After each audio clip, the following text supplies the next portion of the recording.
Welcome to the lecture on precipitation hardening and martensite strengthening.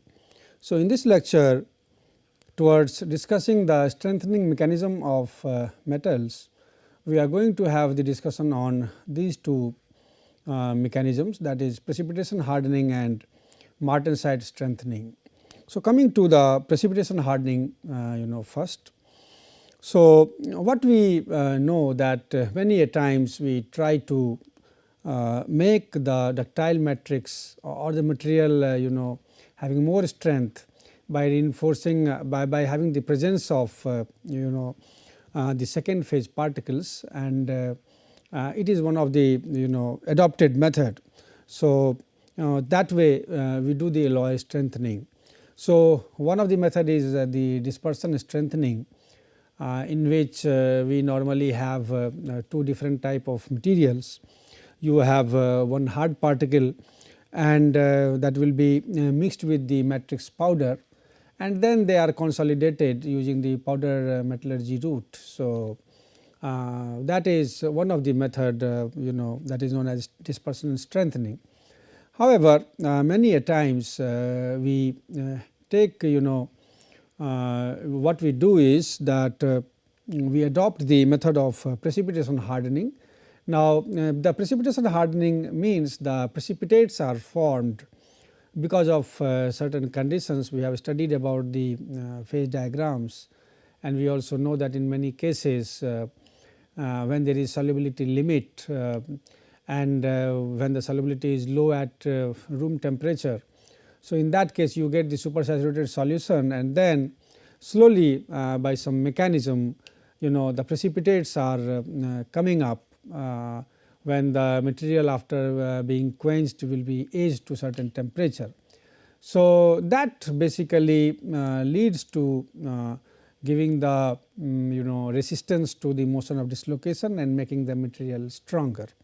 So, that is the concept of precipitation hardening. So, many alloy system can be strengthened by precipitation hardening mechanism produced by solution treating and quenching the alloy. So, what we do first is we first solutionize, and then we quench the alloy. So, after quenching, what happens that we are aging at a lower temperature. So, in such alloy systems, the second phase is in solid solution at elevated temperature. So, the this condition comes because the second phase solubility will be higher at higher temperature, but once you go to the lower temperature, its solubility is decreased. Now, when we do the aging further at somewhat lower temperature, then there is precipitation. So, for precipitation hardening, the second phase must be soluble at elevated temperature, but must exhibit decreasing solubility with the decreasing temperature. So, the thing is that in this case that should be the condition. Now, if you so that is why what happens that when you are quenching at a fast rate, or you are making the second phase get trapped into the in the solidified structure, and then further you are when you are aging, in that case the precipitates start coming up. So, basically you have parallelly you have also dispersion strengthened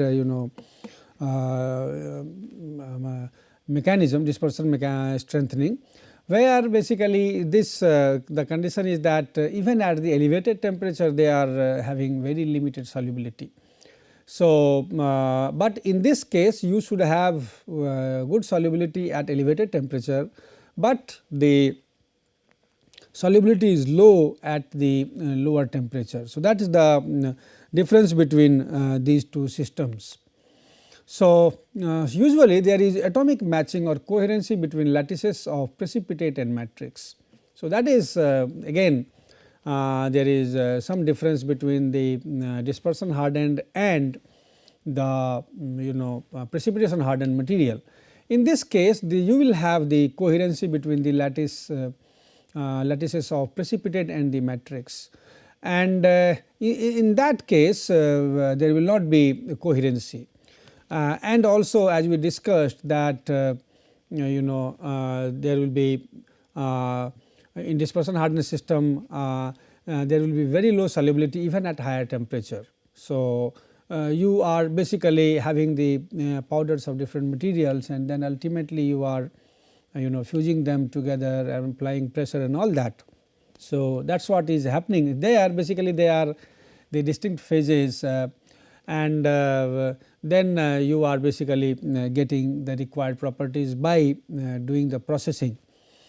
So, what happens, the basic difference between the precipitation hardening system and the dispersion hardening system is that as we have understood that in the case of precipitation hardening system you must have this property that when your temperature is higher, the solute has to be more soluble, and the solubility has to decrease as the temperature comes down, whereas there is no such condition in the case of dispersion hardening. And also we discussed that there is coherency also, coherency has to be there. So, if you talk theoretically, you may have infinite number of dispersion hardening system, because there is no such condition. You can have any material, their powders are to be used, and they are to be dispersion hardened. So that matrix is to be made. So, that is dispersion hardened, matrix is dispersion hardened. But in the case of precipitation hardening system, certainly you have some limitation on the number of such systems, because that condition has to be met. So, one of the very example which is live example will be the aluminum copper system. We have studied about the aluminum copper phase diagram also, where we have seen that for a certain copper percentage, and solubility of copper will be up to certain percent, around 5 if you increase the temperature, and if you decrease the temperature, that decreases to a very low value. So, in such cases you have the formation of coherent precipitate in the system, such as so in that case of aluminum copper system. So, what happens that when you quench from the solid solution, the alloy contains regions of solute segregation or clustering. So, basically what happens that when you are quenching the solid solution, and then you will have further aging. So, you will have different stages in which these precipitates are formed, and basically one of the very renowned scientist has worked in this direction, and he has seen the the variation of yield stress with aging time. So, what he saw, so that is Gainer and Preston, that is known as GP.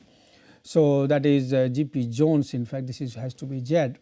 So, GP that zone has to be there. So, what you can see that when he did for this aluminum copper system, then what he saw that when this was with aging time and particle size, with aging time and particle size. So, it was seen that how the yield stress is varying, and he found certain curve. So, what he saw that you have he quenched from the solid solution, and it was found that there is a region of solute segregation. So, then what he saw that this clustering, basically initial clustering was seen, and that basically that clustering produces local strain, and in that case so what he has found the zones. So, that is why this is known as GP Jones. Now, in that basically he has come to different stages. So, initially he found this theta double prime phase, that is GP1 zone, and then you have the theta prime zone, that is GP2 zone, and then finally he got the equilibrium precipitate. So, towards the end he is getting the equilibrium precipitate.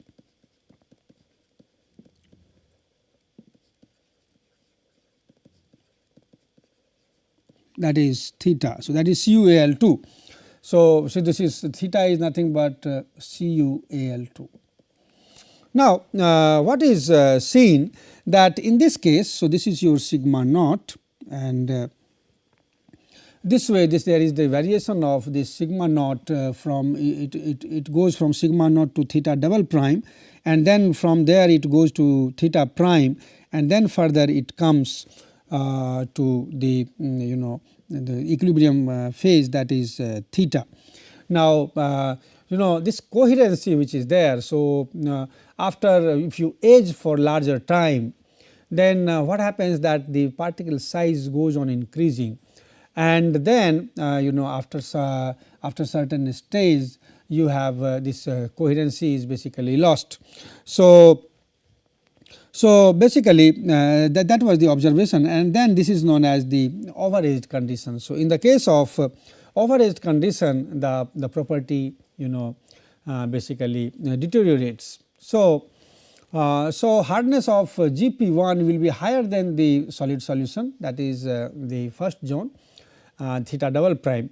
Now, if you do further aging, then hardness is further increased by ordering of these larger clumps of copper atoms, and this produces increased strain field in the matrix, resulting to increase in hardness. So, you have theta prime stage coming, and then if you do the further aging, then equilibrium phase theta is formed from the transition of theta prime. So, that is what you are getting the CuAl2 phase, and this is no longer coherent with the matrix, and so there will be a decrease in hardness that is observed. So, if it was if the if you look at the variation in the mechanical properties, then such type of variation was seen. Now, if you draw the stress strain curve for this aluminum copper single crystal. So, this was the stress strain curve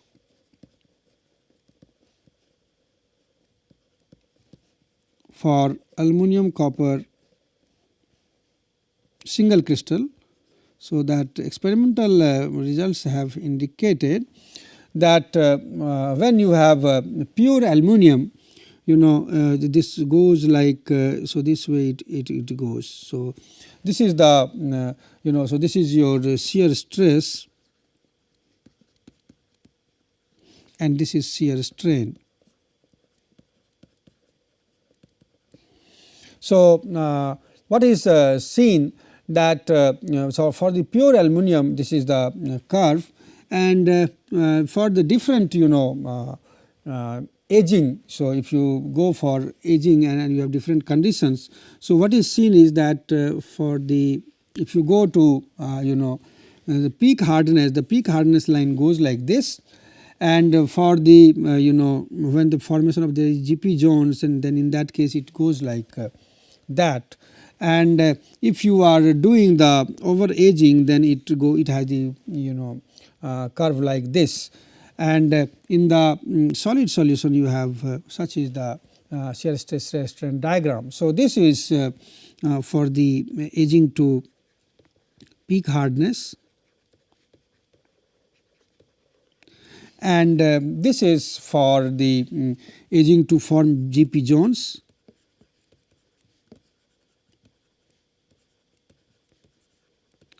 And this will be for the overaged condition, and this line will be basically once you are coming here, and this is so this is for the solid solution, and this line is for pure aluminum. Now, in these curves basically we are interested basically how this stress strain diagram looks like. especially this reason, that is this reason when we are just looking at the increase in these stress values, that reason is basically the reason of strain hardening.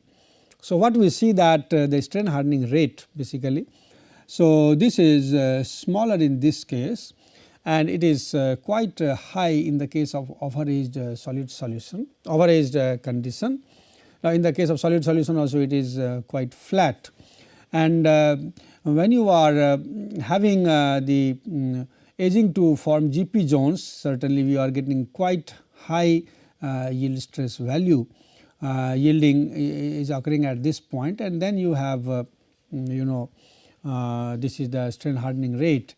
And if you go to peak hardness, in that case what you see that this is the maximum what you see, the strain hardening rate is basically it is continuously increasing. So, basically this is for the shear stress and shear strain curve for the aluminum copper single crystal, and it shows how there is difference in that property once you age, once you are going to age for forming the GP zones or to peak hardness or to overaged conditions. So, precipitate particles in a matrix that is providing the obstacles to the motion of dislocations. Now, these dislocations moving through the matrix phase either cut through the precipitate particle or bend around and bypass them. Basically, when there is formation of precipitate particles, then either they have to cut them or they have to bend and bypass them. So, cutting through occurs for very small precipitate particles, which can be considered to be groups of segregated solute atoms. So, in those cases it can cut through it, and if there is interface between the precipitate and the matrix, and if the orientation changes abruptly at the interface, in that case the dislocations bend around and bypass the interface particles. So, there are two situations, either they are going to cut through it or they are going to bypass. So, these are the two mechanisms by which the dislocation. So, these dislocation lines when they are moving, they are having the obstruction, and this way once you have the obstruction of the movement to dislocation lines, it means you have basically the strengthening developed. So, that is a mechanism of the development of strength in the case of precipitation hardening system. Now, we are coming to the another kind of strengthening mechanism, that is martensite strengthening. So, in fact, before that we must have the understanding about this graph, where you have the different type of properties we are looking into. Now, in this case, when the copper is in supersaturated solution, in that case the yield stress is increased significantly as compared to this pure aluminum. So, if you look at this graph, this is pure aluminum curve, and when there is solid solution, then what you see that the yield stress has increased from this value to this value. So, there is a significant increase in the yield stress value, and but rate of strain hardening is basically low. So, that is the characteristic of easy glide or easy slip, and in this case the slip bands are quite wide, broad and widely spaced. Now, if you go to the GP zone formation, one is to form these GP zones. Now, in this case the yield stress, if you look at this is the one where this is the form for the agent to form GP zones. Now, in this case what you see that your yield stress has increased significantly, it has reached to this point, and then there is yield drop is observed. So, from here it is basically there is some drop and then it is coming. So, you find the yield drop, and also what you see that this this strain hardening rate is quite small in this case, it is not very high.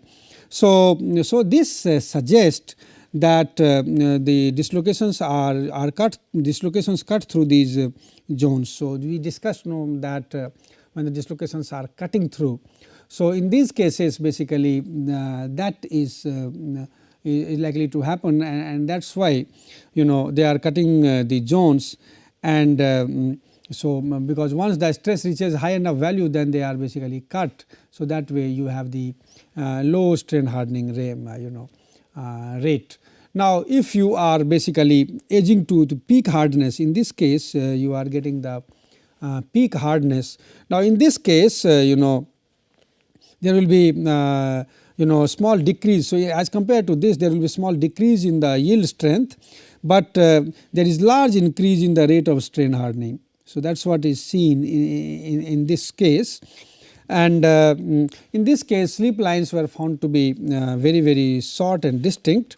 So that this suggests that dislocations are no longer, now they are cutting through, okay, and they are basically this is the indicative of the situation where dislocations tend to bypass and have a bend type of movement in such cases. So that is what the situation look like in that case. Now comes the situation where you are doing the further aging, and then you are coming to the over-aged condition. Now, in the case of over-aged condition, this graph goes like this. So, what you see that again your strain hardening rate is high, but the particles become non-coherent, and the particles become basically rather coarse. So, what you see that the yield strength is low, but strain hardening rate is very high, and in this case the dislocation basically will be accumulate in tangles around the particles in the process of passing between them. So, in that case they promote the slip on secondary slip systems. So, continuously the hardness goes on increasing, and you see a good rate of increasing the rate of strain hardening. So, that is how that tells that how with the different aging time the different type of strengthening can be achieved, and that is what is suggested from this graph. So, next will be so we were discussing about the martensite strengthening, and we know very much about the term martensite. Whenever martensite word comes into, we know that we are talking about a very extremely hard phase. So, it is basically for many systems this martensite phase, martensitic transformation is dealt with, but mostly it is discussed for alloy based on iron and carbon. So, basically the transformation of austenite to martensite, it is a diffusion less type of transformation process, and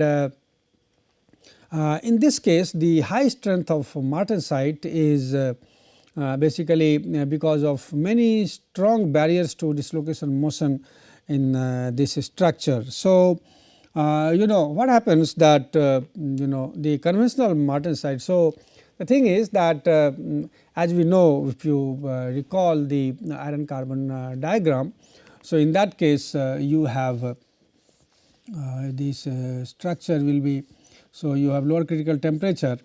So, as we know that this is 0.8% of carbon is there. So, the thing is that at this point the austenite which is there, this will be converting to ferrite and cementite. Now, the thing is that if you are cooling at a fast rate, then this austenite has the chance to transform to martensite. About that also we have discussed a little bit. Now, we know that this is basically a diffusionless type of transformation there, where shear is occurring, and you are getting so there is large, I mean we have again to talk about how there is interaction and how there is dislocation coming into picture, dislocation lines, and that way the hardness is going to increase. So, this austenite is converted to martensite.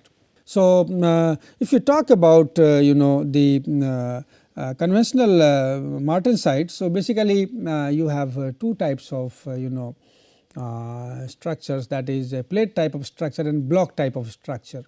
So, conventional martensite has a plate structure with a unique habit plane and internal structure of parallel twins. So, you will have the parallel twins which can be seen, and other type of martensite structure is a block martensite, which is containing very high the dislocation density. So, basically what you see is that you have so in this case when you have the twins. So, when you have parallel twins, basically they are about 0.1 micrometer thick within the plates. So, they are very so that is the dimension of that. And then this block martensite, so they are containing a very high value of dislocation density, maybe of the order of 10 raised to the power 9 to 10 raised to the power 10 per meter square. So, per mm square in fact. So, that is a very high value of dislocation density, and that is corresponding to a very highly deformed material, where the dislocation density basically, because with the change in the dislocation density, the yield stress value will be changing. So, that so that way this basically so these two, so one is the conventional martensite, and another is because of the so very high dislocation density. So, that is you have the block type of martensite. Now, the part of this high strength martensite arises from effective barriers to slip provided by the fine tuned structures or the high dislocation density. So, as we have seen that either you have the barriers to the slip, that is SLIP in fact. So, this is barrier to that slip which is provided by the fine twin structures or the high dislocation density. So, that way your high strength is coming into. And secondly, the hardness of martensite is also very much sensitive to the carbon content. So, basically what happens that when we do the rapid transformation of austenite to martensite by quenching, then solubility of carbon in iron is greatly reduced.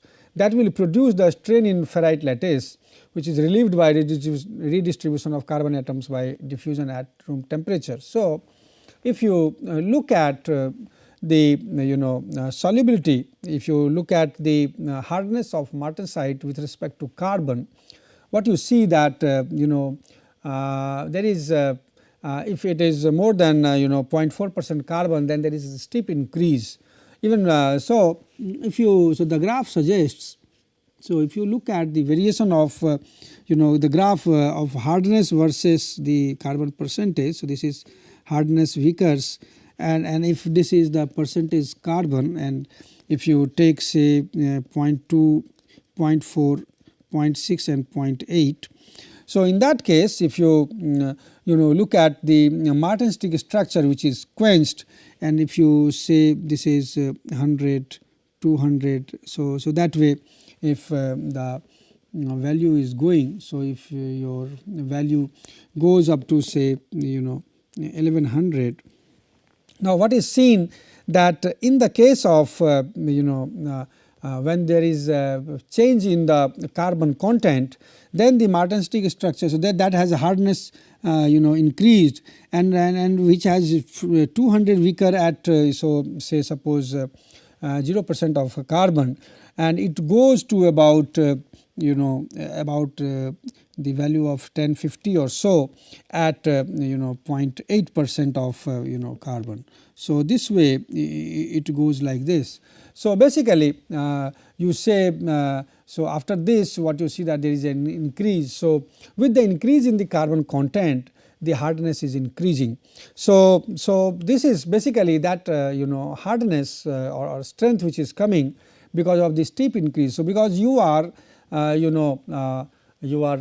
quenching from austenite and transforming to martensite, which otherwise in normal case there could have been 0.02% carbon, but then you are retaining 0.8% carbon, say suppose. So, it is about 40 times So, about 40 times increase of the carbon concentration is there, and because of that you have increased hardness.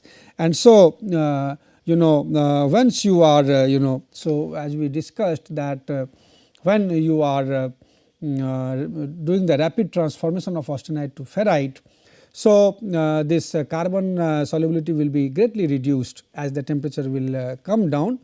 So, that will produce a strain in the ferrite lattice, and then it will be relieved by the redistribution of carbon atoms by diffusion at the room temperature, and so that there will be a strong binding. So, that binding is set up between the dislocations and the carbon atoms, and that binding, so that will be that will basically restrict the movement of the dislocation, and that way the strengthening is achieved. So ultimately what we see that because of these interaction, because of the binding, the movement of dislocation is hampered and your strengthening is achieved. So this is about the martensite strengthening mechanism. We will talk about the other strengthening mechanism in our coming lectures. Thank you.